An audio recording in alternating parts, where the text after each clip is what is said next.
Hello बच्चों, welcome to our chemistry class. In today's class, we'll be continuing chapter number 8 of your NCERT book titled as D and F block elements. So बच्चों, as you already know that we were continuing D block elements and we had ended some general characteristics of D block elements. So let me tell you कि आपकी book के अंदर इस section के बाद है compounds of D block elements, but due to the changes in your syllabus for the session 2020 to 21, thus compounds of D block elements have been removed from your syllabus. So that is the reason that we will not be studying the compounds of D block elements. But let me tell you कि in the previous sessions of your board exams, that is in the previous years of your board examinations, this concept or this topic of the compounds of D block elements was a very important section of chapter number 8, but now it has been deleted. So you can expect some conceptual questions, especially from the general characteristics of D block elements, क्योंकि वही एक major और important portion रखा गया chapter number 8 में, क्योंकि F block elements के अंदर भी ज़्यादा कुछ इम्पॉर्टेंट बचा ही नहीं है, क्योंकि F ब्लॉक एलिमेंट्स में से भी उसने एक्टिनॉइड्स को डिलीट कर दिया है. आपने सिर्फ और सिर्फ बच्चों लेंथेनॉइड्स को पढ़ना है. वो बहुत ही छोटा सा सेक्शन है, very simple period it is. So उसको आज हम इसी लेक्चर में कंप्लीट करके चैप्टर नंबर 8 को फिनिश करेंगे. बट डू रिमेंबर कि जो जनरल करेक्टरिस्टिक फीचर्स हैं they are very important for you with respect to D block elements, and the way by which I had taught you, I had given you a method by which you can think in examinations, because it is highly expected that your paper of this section will be conceptually oriented paper, कि ज़्यादा question वहाँ पर आपको conceptual ही देखने को मिलेंगे. सो concepts को ध्यान से पढ़िए, उनको अप्लाई भी कीजिए. अप्लाई कहाँ पर करोगे? अप्लाई करोगे अपने प्रीवियस ईयर क्वेश्चंस पर, ओके, जो आपके बोर्ड एग्जाम्स में पहले आ चुके हैं. वहाँ पर आपको कई सारे कंसेप्चुअल क्वेश्चंस जो कि डी ब्लॉक एलिमेंट्स और एफ ब्लॉक एलिमेंट्स में आ चुके हैं, वो सारे वहाँ पर आपको मिल जाएंगे. तो ये देखो कि जब आपने कंसेप्ट को सीखा तो क्या आप उसको क्वेश्चन पर अप्लाई कर पाए, because that is the most important thing, कि आपको उसको अप्लाई करना भी आना चाहिए. Because when you will read a question तो शायद आपको लगे क्वेश्चन बहुत डिफ़िकल्ट है अगर आपका कंसेप्ट क्लियर नहीं है तो, बट जब आप उसका सॉल्यूशन पढ़ते हो तो आपको लगता है कि हाँ ये तो बहुत सिंपल था, ये तो मेरे को आता था. So that is what I actually mean to say, कि कंसेप्ट आना बहुत नहीं होता, बल्कि कंसेप्ट को सही टाइम पर अप्लाई करना इम्पॉर्टेंट होता है. So it's my request to you कि अब आपने कंसेप्ट सारे सीख लिए हैं डी ब्लॉक एलिमेंट्स तक के. So please go on to previous year questions and solve them. और आपके पास कोई भी डिफ़िकल्टी होती है, कोई भी प्रॉब्लम होती है, चाहे वो छोटा क्वेश्चन या बड़ा क्वेश्चन हो, please ask me, so that आपको पूरे चैप्टर में क्लैरिटी मिल जाए and you have a perfect logic, perfect reason for every question that is being asked to you in your examinations. तो बच्चों ये आज का लास्ट लेक्चर है. So regarding D and F block elements, D block elements हमारा ख़त्म हो चुका है, कंपाउंड्स हम नहीं पढ़ने वाले हैं. एफ ब्लॉक एलिमेंट्स आपको हम पढ़ाएंगे, और एफ ब्लॉक एलिमेंट्स के अंदर भी हम सिर्फ आपको पढ़ाएंगे lanthanoids. Okay, so F block elements. So now you know very well that the position of F block elements is somewhere in the bottom of your periodic table. The reason behind placing F block elements in the bottom of the periodic table is to maintain a proper symmetrical shape of our periodic table.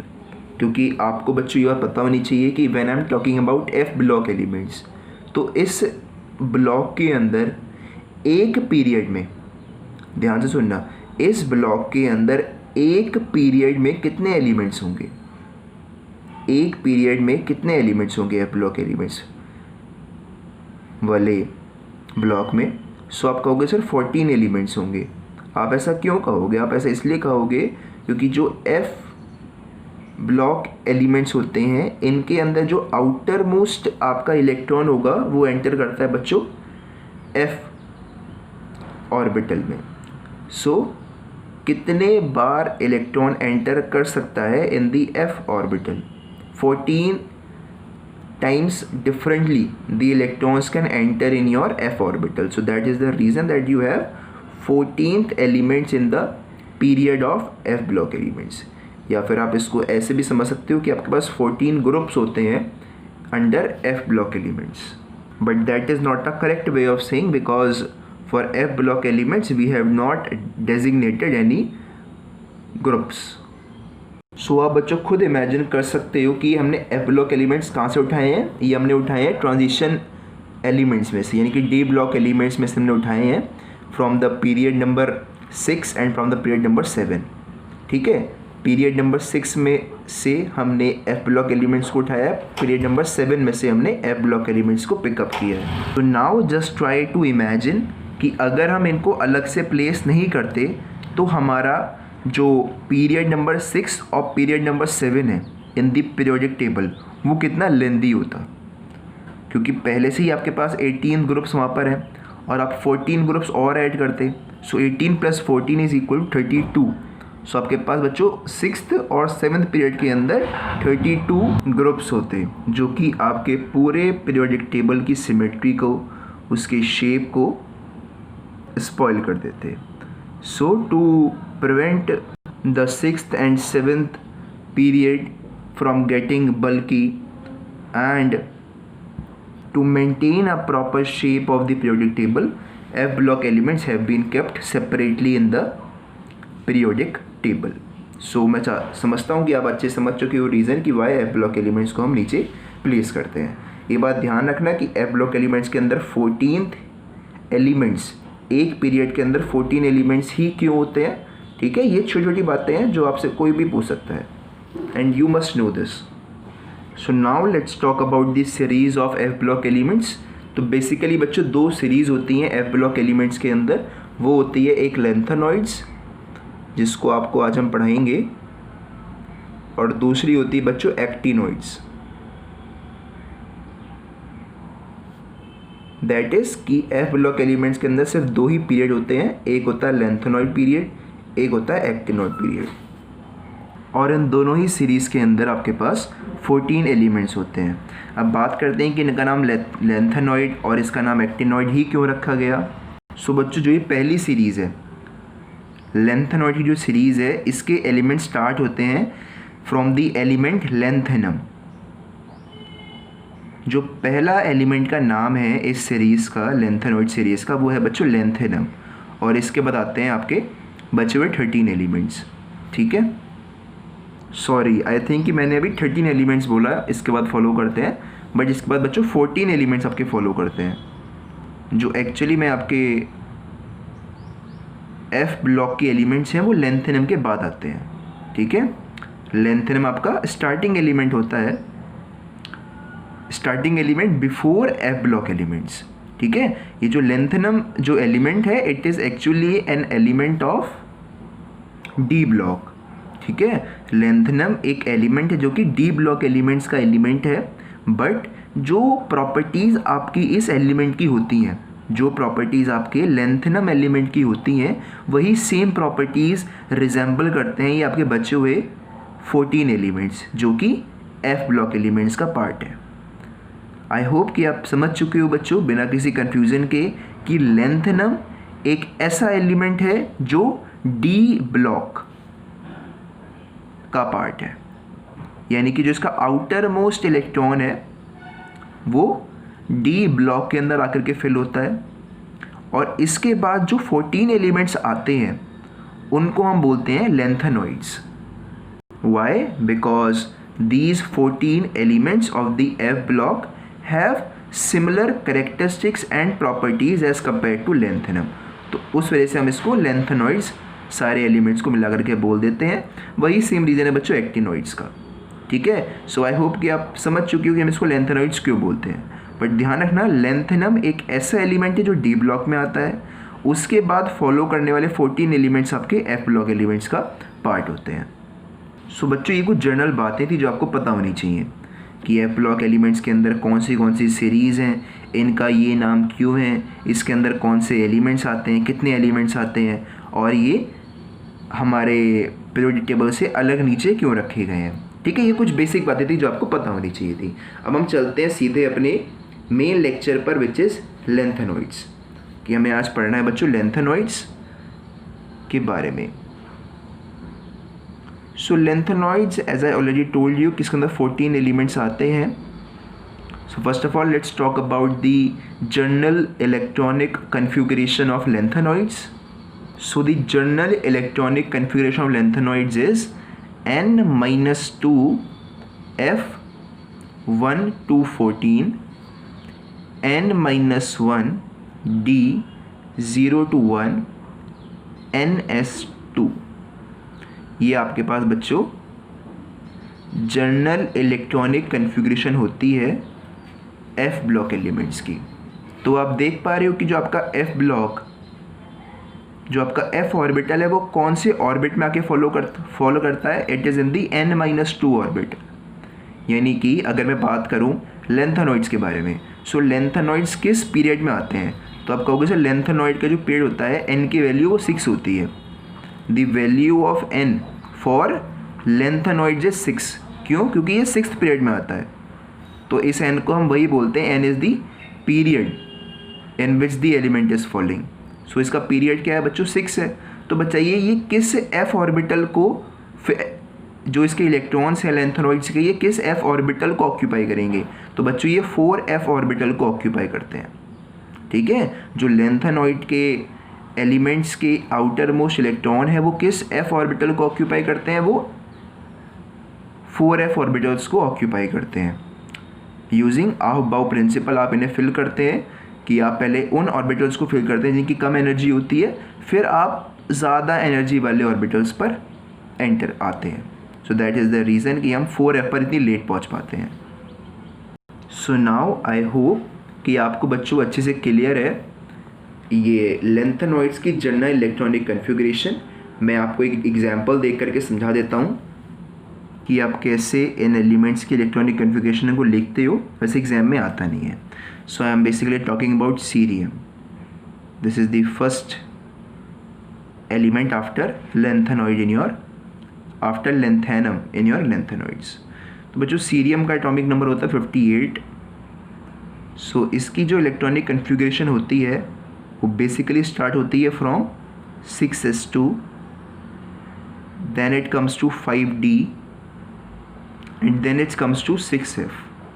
यानी कि 6F में पक्का एक ना एक electron follow करेगा, तभी हम इसको एक F ब्लॉक एलिमेंट का पार्ट मानते हैं।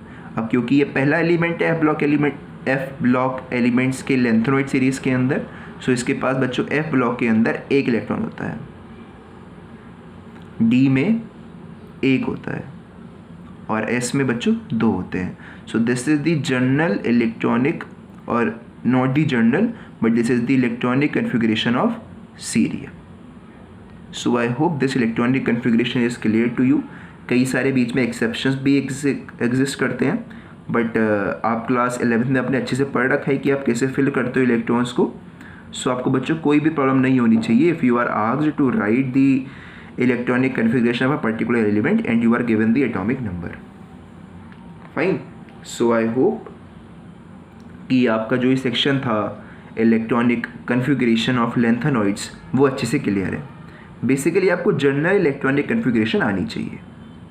सो now let's move on to atomic sizes of lanthanoids, which is a very very important part of this entire section, क्योंकि इसके अंदर एक बहुत ही इंपॉर्टेंट टर्म आने वाला है जिसको आप बोलते हो बच्चों लैंथेनॉइड कॉन्ट्रैक्शन, और वो आपकी एग्जाम में एक बहुत ही कॉमन कंसेप्ट है, टॉपिक है जो पूछा जाता है। सो लैंथेनॉइड्स के अंदर बेसिकली हम बात करेंगे variation in atomic size as we move from left to right in the lanthanoid series of F block elements. तो बच्चों में अच्छे से मालूम है कि जो हमारा साइज है as we move from left to right in a periodic table it decreases. So वो तो एक कॉमन बात है कि साइज कम होता है, बट लेंथेनॉइड्स के अंदर में ये देखते हैं कि जैसे हम मूव करते हैं from left to right, the size decreases by a greater magnitude as that of the expected. So आप उसके पीछे का रीज़न भी समझ सकते हो कि साइज़ कम क्यों हो रहा होगा।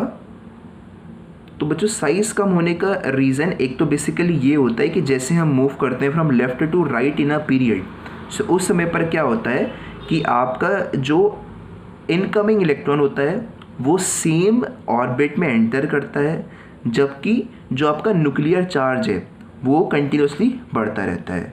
सो that is a reason why the size decreases. तो वो तो एक जनरल रीज़न है। So what is special in case of lanthanoids? तो बच्चों स्पेशल है the imperfect shielding of the F electrons.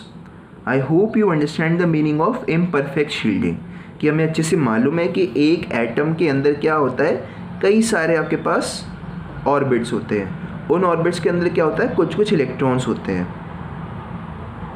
ठीक है, मैंने जनरली दिखा दिया है। सो ये इलेक्ट्रॉन्स क्या करते हैं, सबका नेगेटिव नेगेटिव चार्ज होता है। So what they do is they repel each other. So जितना ज़्यादा रिपल्जन होगा उतना ही बड़ा साइज होगा। एंड व्हेन आई से इम्परफेक्ट शील्डिंग, तो उसका मतलब ये होता है कि बच्चों जब ये इलेक्ट्रॉन्स यहाँ पर प्रेजेंट हैं तो ये वाले इलेक्ट्रॉन्स इन वाले इलेक्ट्रॉन्स को शील्ड करते हैं फ्रॉम दिस न्यूक्लियर चार्ज। ये प्रिवेंट करते हैं, ये वाले इलेक्ट्रॉन प्रिवेंट करते हैं इन वाले इलेक्ट्रॉन्स को कि ये अट्रैक्ट हो पाएँ बाय द न्यूक्लियस। तो एफ ब्लॉक एलिमेंट्स में क्या होता है कि इनके पास होते हैं inner 4f orbit, inner 4f electrons. So they have large size due to which they offer imperfect shielding. So जब शील्डिंग कम होती है तो जो आउटर मोस्ट आपके पास 5th ऑर्बिट में 6th ऑर्बिट में जो इलेक्ट्रॉन्स होते हैं उनको ये जो आपका न्यूक्लियस है ये ज़्यादा फोर्स के साथ अपने पास अट्रैक्ट करता है, due to which there is a gradual decrease in size of the elements as we move from left to right in a series, lengthenoid series. So I hope you got the reason behind the lengthenoid contraction. So इसको बच्चों आपको लिखवा देते हैं जो भी अभी आपको बताया है। So यहाँ पर आप लिखोगे that a gradual decrease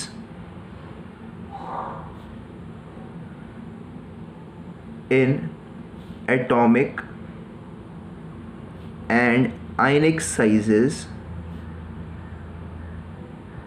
as we move from left to right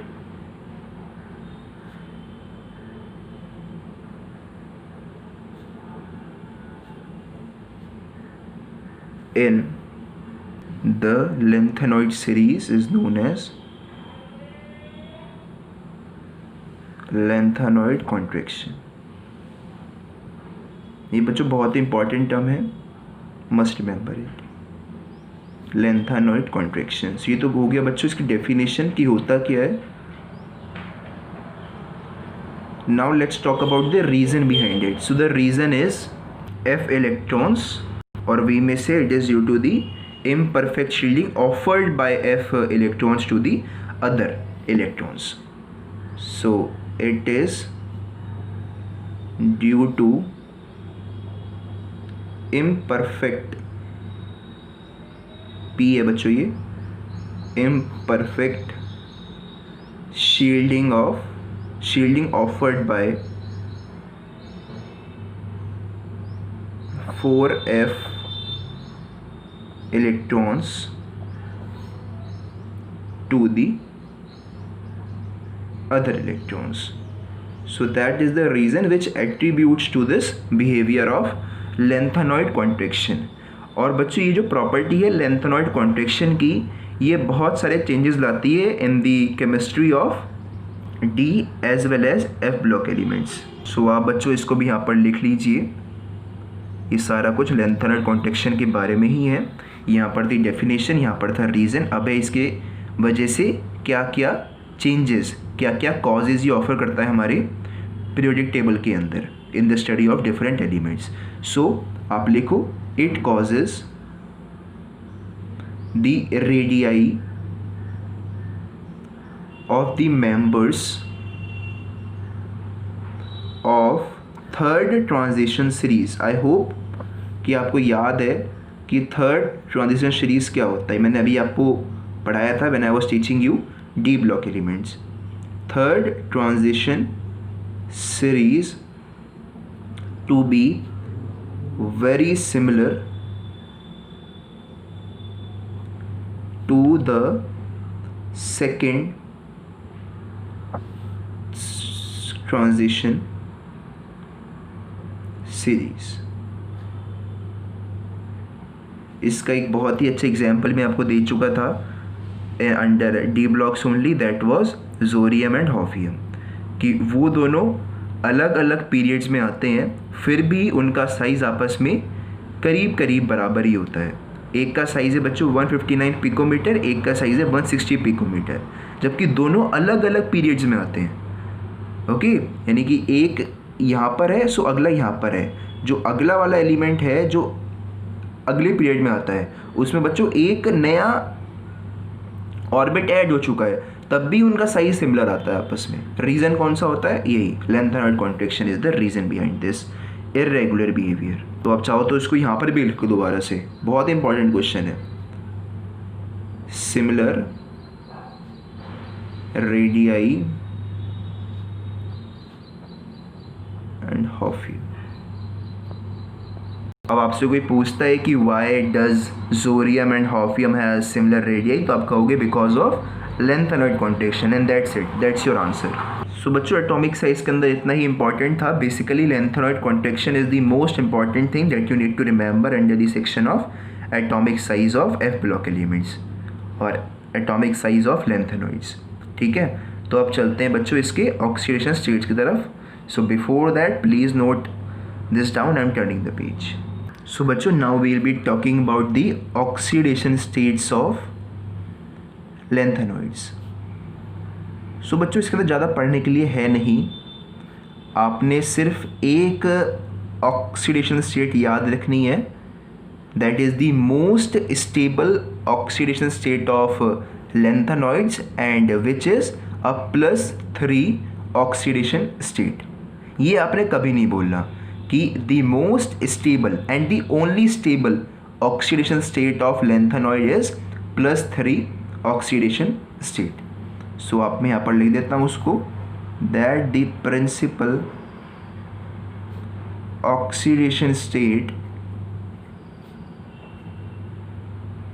shown by lanthanoids is +3। और बच्चों ये बहुत इंपॉर्टेंट है, आपने ये कभी नहीं बोलनी है +3, क्योंकि +3 के अलावा और भी ऑक्सीडेशन स्टेट्स एग्जिबिट करते हैं लेंथेनॉइड्स, जैसे कि +2 और +4 भी एग्जिबिट करते हैं, but +3 is the most stable oxidation state. और ये बच्चों आपके एग्जाम में आ चुका है कि which is the most stable oxidation state shown by the elements of lanthanoid. तो आपका आंसर होना चाहिए था वहाँ पर +3। ओके, बट +3 के अलावा +4 और +2 ऑक्सीडेशन स्टेट भी शो करते हैं कुछ एलिमेंट्स ऑफ लेंथेनॉइड। सो वो भी आप लिख सकते हो कि ऑल दो +4 and +2 oxidation states are also exhibited or shown by some elements। ठीक है, बट +3 पर ज़्यादा एम्फेसाइज करना, +4 और +2 भी आप याद रख सकते हो। और बच्चों आपको ये बात भी याद होनी चाहिए कि हर एक एलिमेंट ये चाहता है कि उसको एक नोबल गैस इलेक्ट्रॉनिक कन्फिग्रेशन मिल जाए या फिर उसके पास एक स्टेबल इलेक्ट्रॉनिक कन्फिग्रेशन हो। उसी की वजह से वो अपने इस तरह की ऑक्सीडेशन स्टेट्स को एग्जिबिट करता है बेसिकली। सो बच्चों यही रीज़न बनता है कि जो आपके पास पहला एलिमेंट है लेंथेनॉइड का, that is cerium, it shows +4 oxidation state. ठीक है, सीरियम शोज़ +4 ऑक्सीडेशन स्टेट, क्योंकि अगर आप उसके इलेक्ट्रॉनिक कन्फिग्रेशन को ध्यान से देखेंगे सो आपको पता चलेगा कि जो उसकी इलेक्ट्रॉनिक कन्फिग्रेशन है वो होती है बच्चों 4f1, 5d1 and 6s2. So this is the electronic configuration for cerium. So अगर हम कह रहे हैं कि वो +3 की दिखाता, सो वो क्या क्या लूज़ करता? तो पहले तो ये 2 इलेक्ट्रॉन लूज़ करता, ठीक है. उसके बाद वो उस एक इलेक्ट्रॉन को लूज़ करता जो डी में रखा हुआ है. तो अब उसके पास क्या बचता है आखिर में? 4f1 बचता. ओके. सो आप अगर ध्यान से देखो कि अगर वो अपना ये इलेक्ट्रॉन भी लूज़ कर दे, so it will attain a noble gas electronic configuration, जो कि हर एक एलिमेंट की मांग होती है, which each and every element desires. So बच्चों इसलिए क्या होता है कि सीरियम एग्जिबिट +4 ऑक्सीडेशन स्टेट. ठीक है, कि सीरियम +3 भी दिखाता है, साथ में +4 भी मेजरली शो करता है. द रीज़न इज़ कि it wants to attain a noble gas electronic configuration and for which it only had to lose one electron. So that is the reason कि सीरियम shows +4 oxidation state. और ये बच्चों एक अच्छा example है of an element which shows +4 oxidation state. So आपके exam में एक बार आया था ये, so you must pay attention to it. But remember the thing that +3 is the most stable oxidation state. So इसके अंदर बच्चों बेसिकली इतनी ही बात थी. अगर हम बात करें अब आयनाइजेशन एंथैल्पी की, तो अलग से कोई टॉपिक तो इसके अंदर है नहीं, बट जनरल करेक्टरिस्टिक्स में शामिल हो जाता है. सो उसके बारे में सुन लीजिए आप कि आयनाइजेशन एंथैल्पी होता है the amount of energy required to remove the most loosely bound electron from an atom और एन आयन. सो उसमें अपने क्या करना होता है कि अपने एक इलेक्ट्रॉन को लूज़ करना होता है. सो उस इलेक्ट्रॉन को लूज़ करवाने के लिए कितनी एनर्जी आपने देनी होती है बच्चों, उसी को हम बोलते हैं आयनाइजेशन एंथैल्पी. सो यहाँ पर जब हम बात करते हैं लैंथेनॉइड्स के बारे में, सो एक अलग सी बात देखने को मिलती है बच्चों. वो अलग सी बात ये होती है कि हम सबको मालूम है कि जैसे ही हमारा जो फर्स्ट आयनाइजेशन एंथैल्पी होती है वो ज़्यादा होनी चाहिए सेकेंड आयनाइजेशन एंथैल्पी से, और फिर वो ज़्यादा होनी चाहिए थर्ड आयनाइजेशन एंथैल्पी से. मतलब ये कि आपका पहले इलेक्ट्रॉन का लूज़ करना आसान होता है. सो ये एनर्जी कम होती है as compare to second ionization enthalpy. ठीक है, क्योंकि आप अगर पहला इलेक्ट्रॉन लूज़ कर रहे हो, सो वो लूज़ करना आसान होता है, और इसको लूज़ करने के बाद क्या होता है कि आपके पास जो पॉजिटिव पावर है न्यूक्लियस की वो डोमिनेटिंग होती है. सो आपके लिए जब सेकेंड इलेक्ट्रॉन निकालने जाते हो तो वो थोड़ा मुश्किल होता है. सिमिलरली जब आप 2 इलेक्ट्रॉन ऑलरेडी रिमूव कर चुके हो तो थर्ड को निकालना और ज़्यादा डिफ़िकल्ट होता है. सो ये ट्रेंड मेजरली ऑब्जर्व होना चाहिए था कि first should be less than second should be less than the third ionization enthalpy. But F block के लैंथेनॉइड एलिमेंट्स में ये देखा गया कि पर्टिकुलरली कुछ एलिमेंट्स में, जैसे कि लैंथेनम, गैडोलिनियम, ल्यूटेटियम, वहाँ पर ये देखा गया कि जो थर्ड आयनाइजेशन एंथैल्पी की वैल्यू है that is abnormally low. Okay, ये देखा गया कि भाई ये ज़्यादा तो होनी चाहिए, हम सबको मालूम है कि ज़्यादा होनी चाहिए, but it has been observed that the third ionization enthalpy of some elements is abnormally low. So the reason behind showing such property can be understood by this behaviour of lanthanoids. कि हमें अच्छे से मालूम है कि ये +3 की जो ऑक्सीडेशन स्टेट होती है ये एक स्टेबल ऑक्सीडेशन स्टेट है. सो हर एक एलिमेंट चाहेगा कि वो +3 की शो करे. तो जब वो ऑलरेडी एक इलेक्ट्रॉन लूज़ कर गया तो बच्चों वो +1 की ऑक्सीडेशन स्टेट में आ गया. ठीक है, तो जब उसने 2 इलेक्ट्रॉन लूज़ करे तो वो +2 की ऑक्सीडेशन स्टेट में आ गया. सो हमने आपसे कहा भाई +3 स्टेबल है. सो अगर कोई stable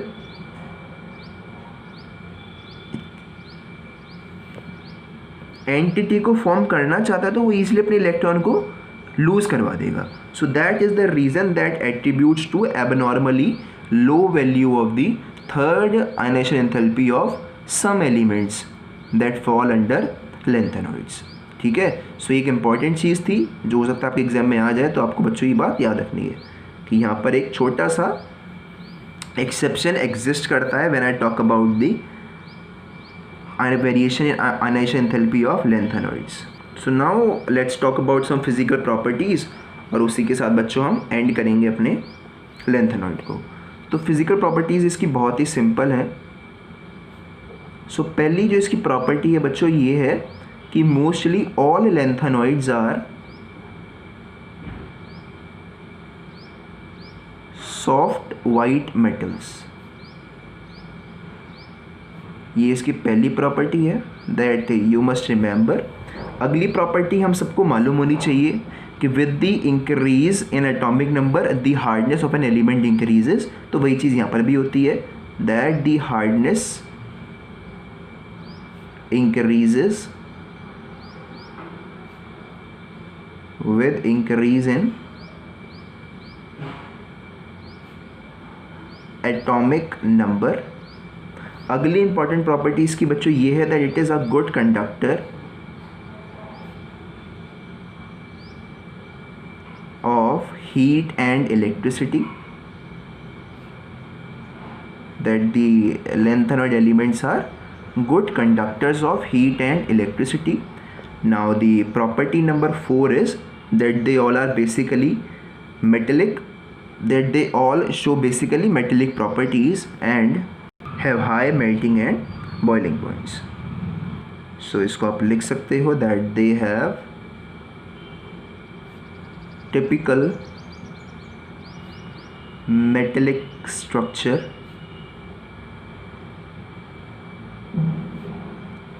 and high melting point।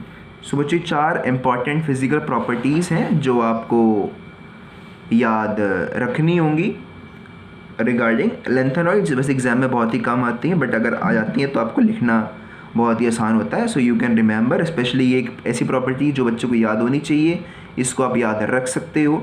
और ये बच्चों सिंपल सी प्रॉपर्टी है जो आप याद रख सकते हो। All lanthanoids are soft white metals. So बच्चों लेंथेनॉइड्स के अंदर इतना ही था पढ़ने के लिए, क्योंकि जो केमिकल रिएक्शंस हैं, केमिकल रिएक्टिविटी है लेंथेनॉइड एलिमेंट्स की, that has been deleted from your syllabus, तो आपको हम वो भी नहीं पढ़ाएंगे। साथ ही में एक्टिनॉइड तो कम्प्लीटली डिलीट कर दिया गया आपके सिलेबस में से। So neither will be studying actinoids. So इसी के साथ बच्चों हम अपना chapter number 8 that is D and F block elements को कंप्लीट करते हैं। बस लास्ट में आप कुछ इंपॉर्टेंट एप्लीकेशंस पढ़ लेते हैं दोनों डी ब्लॉक और एफ ब्लॉक एलिमेंट्स की। देखो डी ब्लॉक एलिमेंट्स की तो आपको पहले ही बता चुका हूँ कई सारी एप्लीकेशंस, कि डी ब्लॉक एलिमेंट एक ऐसा ब्लॉक है जिसके अंदर से कई सारे एलिमेंट कई सारी इंपॉर्टेंट प्रॉपर्टीज़ शो करते हैं, तो वही उनके यूजेस भी बन जाते हैं। जैसे कि they have a lot of catalytic properties. So that is an important point कि आपने देखा है कि भाई कई सारे एलिमेंट्स जो कि डी ब्लॉक के पार्ट हैं, they act as catalyst. Example हो गए vanadium oxide, ferrous oxide, ferrous, nickel, copper. तो ये सारे एलिमेंट्स आपके पास कैटलिस्ट की तरह ऐड करते हैं। उसके अलावा एलॉय के फॉर्मेशन में भी आपकी हेल्प करते हैं। सो ये कुछ ऐसे पॉइंट्स हैं जो आपको मैं नहीं लिखवाऊंगा, बट आप इनको खुद भी लिख सकते हो। So from my side notes में तो बच्चों इतना ही है आपके लिए, बट आप कुछ इंपॉर्टेंट प्रॉपर्टीज सुन सकते हो अब लास्ट में आकर के। अब जैसे कि आपने देखा था इलेक्ट्रोलिसिस के अंदर भी we use the rods of nickel, we use the rods of cadmium. Secondary batteries, primary batteries, अब आपने देखा था कि हम कई सारे ऐसे एलिमेंट्स यूज़ कर रहे थे जहाँ पर हमें डी ब्लॉक एलिमेंट्स की ज़रूरत पड़ रही थी। For example manganese dioxide, zinc and many other. उसके अलावा बच्चों अगर आप ध्यान से देखो तो डी ब्लॉक एलिमेंट्स के अंदर ही आपका टिन भी आता है, which again forms a number of alloys. और वो एलॉयज़ बहुत ही यूज़फुल होते हैं स्पेशली फॉर कंस्ट्रक्शन पर्पसेस। उसके अलावा कैटलिस्ट की प्रॉपर्टीज़ तो आपसे मैं डिस्कस कर ही चुका हूँ। And if I talk about the costly metals like gold and silver, तो वो भी आपको डी ब्लॉक एलिमेंट्स के अंदर ही मिलते हैं। सो आप देख रहे हो कि डी ब्लॉक एलिमेंट्स एक ऐसे एलिमेंट्स हैं जिनकी बहुत ज़्यादा एडवांटेजेस हैं, जिनकी बहुत ज़्यादा एप्लीकेशंस हैं, वो हमारे लिए बच्चों बहुत ज़्यादा यूज़फुल भी होते हैं। सो अगर एप्लीकेशन लिखने को आती है तो आपके पास कई सारी एप्लीकेशंस हैं जो कि आप एग्जामिनर को बता सकते हो regarding D and F block elements. So बच्चों आई होप कि आपको हर एक बात अच्छे से क्लियर है। और ऐसा हो सकता है कि जब आप क्वेश्चंस ट्राई करो अपने प्रीवियस ईयर की क्वेश्चंस पेपर बुक से, तो you might came across some of the questions जो कि एक्टिनॉइड सेक्शन से हों। सो वहाँ पर अगर आपको कोई डाउट होता है सो प्लीज़ आस्क मी, क्योंकि कई बार ऐसा भी होता है कि एक्टिनॉइड्स के अंदर कुछ लेंथेनॉइड्स की बातें वो पूछ लेता है। सो ताकि आपको कोई डाउट ना हो कि सर ने हमें पढ़ाया नहीं या फिर हमें इसमें डाउट है, तो आप ज़रूर पूछना अगर आप किसी ऐसे क्वेश्चन के अक्रॉस आते हो। ओके, बिकॉज इस बार ये एक मेजर प्रॉब्लम रहेगी कि आप कम्प्लीटली रिलाई नहीं कर पाओगे ऑन प्रीवियस ईयर क्वेश्चंस, क्योंकि ऐसे कई टॉपिक्स होंगे जो आपने पहली बार अभी पढ़े ही नहीं है और वो आपको उस बुक में देखने को मिल सकते हैं। सो डू नॉट वरी बच्चों, वो आपके सिलेबस से डिलीट कर दिए गए हैं इस बार due to COVID. Okay, so if you come across some questions in which you have a doubt कि आपके एग्ज़ाम में आ सकता है या नहीं आ सकता, तो वो भी आप पूछते रहना। ओके, एंड एक बार दोबारा से आप इस पूरे चैप्टर को रिवाइज़ करना और देखना कि अगर कुछ रह गया हो पूरे चैप्टर में से समझाने के लिए, so please tell me which is a part of your syllabus. ये भी ध्यान रखना कि आपके सिलेबस का पार्ट होना चाहिए, ठीक है। So from my side for chapter number 8, that is D and F block elements, that's all. In tomorrow's lecture we will be beginning a new chapter, that is chapter number 9, coordination compounds, an important chapter. So for today's lecture, that's all. Thank you very much.